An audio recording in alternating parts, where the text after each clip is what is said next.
Hello बच्चों, आइए प्रश्न को पढ़ते हैं। प्रश्न यह है, हल कीजिए 1/x-3 छोटा है 0 से। तो आइए सर्वप्रथम प्रश्न की मुख्य अवधारणा को जान लेते हैं। मुख्य अवधारणा देखिए, यह असमीका पर आधारित प्रश्न है। असमीका को हम सामान्यतः समीकरण की तरह ही हल करेंगे।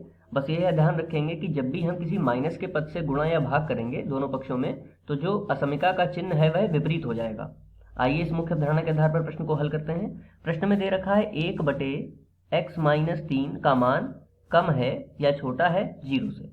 तो देखिए यहाँ पर हम देखते हैं कि यदि 1/x-3 का मान 0 से कम है तो ये कब हो सकता है। यदि हम हर की तरफ देखें, यह हर है, यह कब संभव है? यह तभी संभव है जब हमारा हर यानी कि x-3 का मान 0 से कम हो। तो हम यह भी कह सकते हैं कि x-3 का मान 0 से कम होगा, तभी तो बाएं पक्ष का मान 0 से कम हो सकता है।